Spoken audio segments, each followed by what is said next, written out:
higher than the next 10 highest ranking countries combined. At the time, in Afghanistan, when there were approximately 15,000 U.S. troops deployed, only 2.8% as many as were in Vietnam. Well, this is radio van in Cuba on the good old Degen DE1103, man. This one I haven't used in a while, and I think it's going to be one of those I'm going to use in the next few days and compare with the big gun radios like the Texan receivers that I got now. This is my old friend Degen DE1103. This is before they did a DSP version of it, which apparently is not as good as this one. This is a original analog PLL. Very unique radio in its design that I find kind of attractive in its own way. Man, I've had this for probably 8 years, 9 years maybe.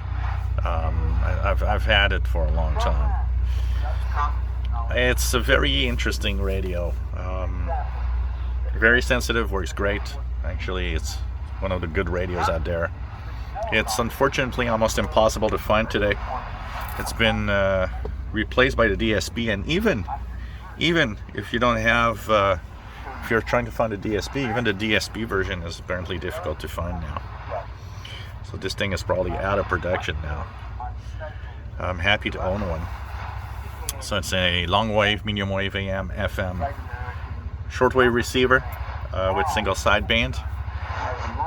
It's a very unique thing. So first of all, there's an antenna jack, which is nice. So I've got the W6LVP on this right now. What's very unique on this radio is this line here, because when you tune, that line imitates an analog needle, but it's actually an LCD line. It's not a real needle. So I don't know who thought about doing this and its design. So here's WBCQ. It had some kind of, it kind of adds a little something to this radio, and of course it has a frequency display here, signal level here on the left. A little awkward in the placement of numbers to punch in frequencies of a row of numbers rather than the keypad used by a lot of radio. So it makes it a little more difficult sometimes to kind of tune in what frequency or punch in the frequency if you don't see the letters right. But there's a added bonus on this. And the added bonus, and I can probably show you here, is when I stop this light, and let's remove the other light. When I tune, even the buttons light up. You know, we often talk how radios, what's sad is the buttons don't light up. Well, this one has all of its buttons lighting up. So this is definitely kind of cool when you think about it. It's one of those features that we wish we would have on so many receivers. It is sensitive, works great, and it's single sideband tuning is a BFO knob here on the right side. One of the awkward things that I would have wished is been a tuning knob also, or a knob, is that the volume, you got to press the volume button here and then use the tuning knob for up and down volume. Another way to punch in a volume is you can punch in, for example, 1/8 volume or 1/0. Whoops. 1/0 volume. So that's a way to, switch the volume. I actually been using a lot more the punching in the volume level manually than using the tuning knob. That's a little awkward and I gotta say a little annoying, but overall the radio has great sound, and this thing, I can tell you, it's it is probably as good as the big gun radios, the Texans I have, and so on. We'll be testing that out. You guys are gonna see that. It's gonna be fun. Like the C crane, we're gonna tune around a little bit. How about that? And I'm gonna start by tuning some SSB we're going to tune the 20 meter band and see what's out there in SSB. So of course it's a BFO, so basically that means that there's kind of a center point where it's close to 0 beat. So you got to try to be close to the 0 beat if possible. It doesn't have a little dent where you can actually feel that you're 0. And so let's put the volume a little higher. And let's check the 20 meter band with this thing.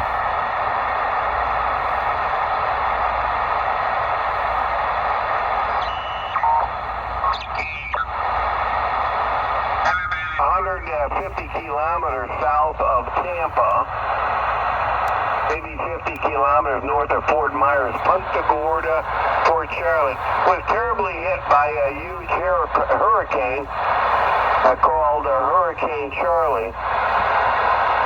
There were a number of amateur radio operators in the area, and I guess they did a bang-up job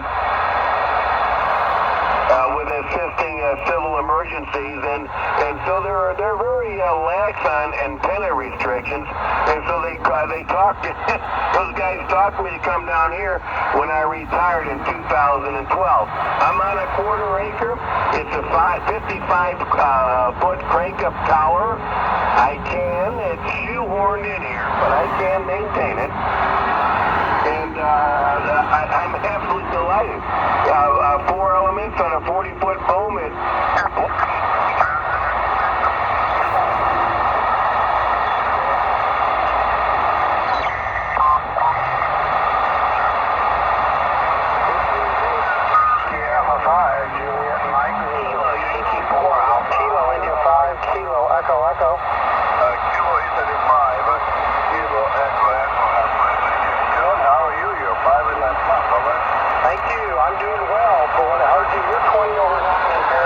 You're right, the propagation is excellent.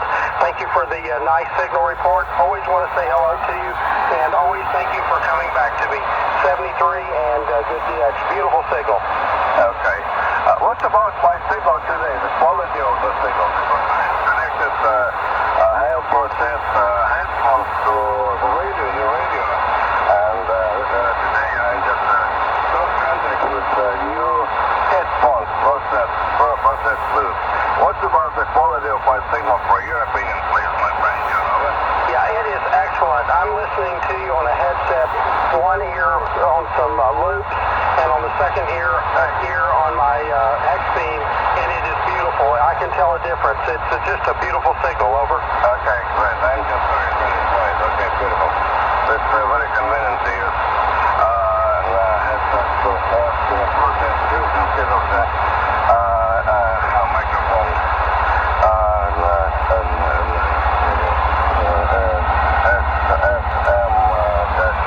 SM-75G. More convenient, really. Okay, my business. Thank you, John, for that contact with the caller. I am too late this morning. I'm too late. I wake up when it's late today. And propagation is beautiful today. Thank you. John. Have a good weekend. Have a good evening, and thanks for calling today. Bye bye, Jay. Bye, John. Bye bye, 73.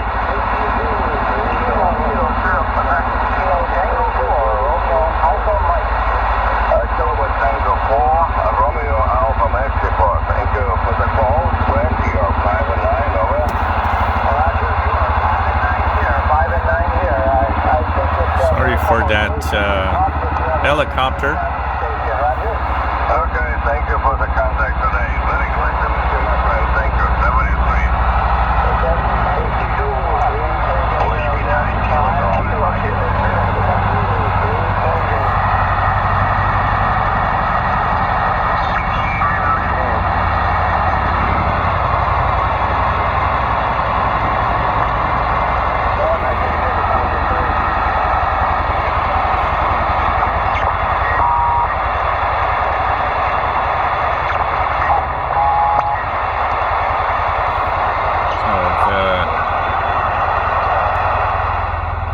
You gotta have a helicopter when you're trying to make videos. The real pilot is here on 226.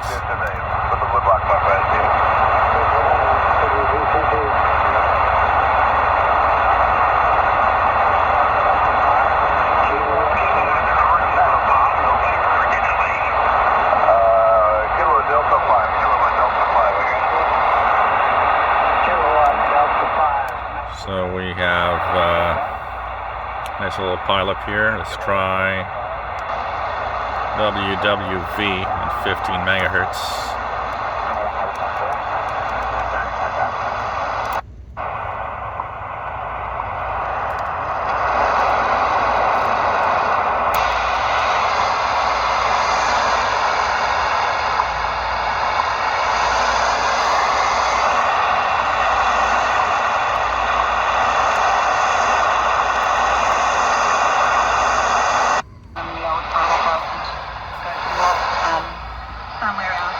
Not bad, Radio New Zealand, look at that. Pretty good signal. He falls in love. It's a bit of a stupid Paul Romeo and Juliet.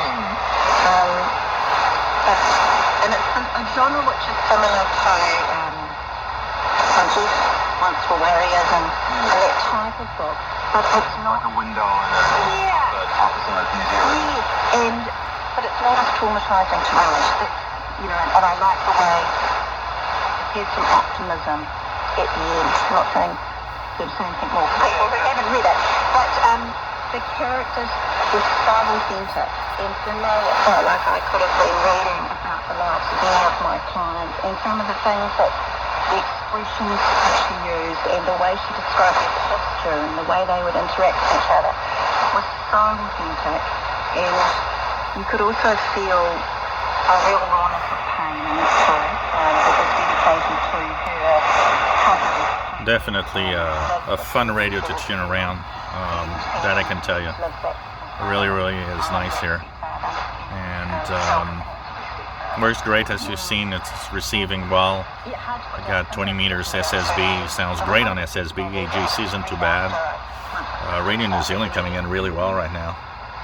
Of course, it's using the W6LVP loop.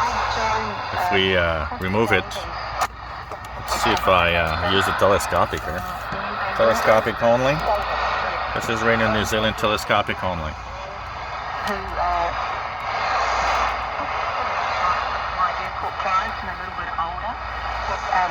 Not bad, actually. This is telescopic only. And I guess after a number, I've been doing sounds almost as good. It would be easy to get quite products with a real things possible. People once they're on a path. The W6LVP loop does have more signal to it, but honestly would be listenable, even just with the telescopic. Shows you how good this radio is, actually. If you find one at a decent price, this thing, I remember I barely paid $70 for this. I think I paid $60. At that time, the Canadian dollar was almost at par with the US.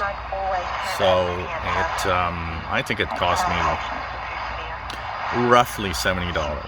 It was not very expensive at the time. And it's a very, very nice radio, honestly.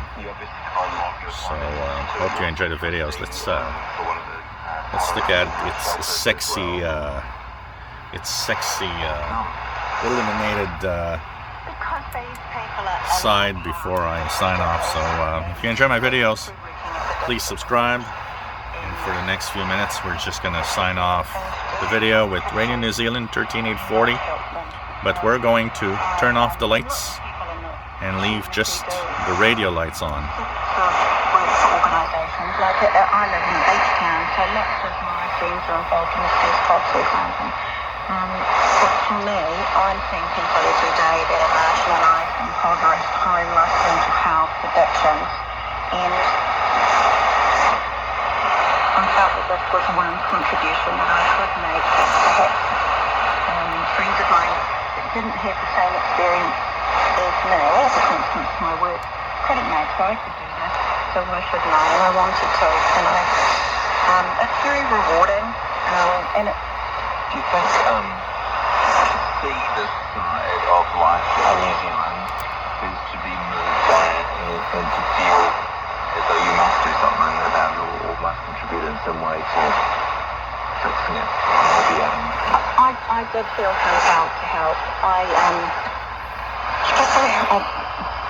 The defining moment for me was a homeless client I had who would pop into court to say hello, particularly on rainy days because the weather was awful.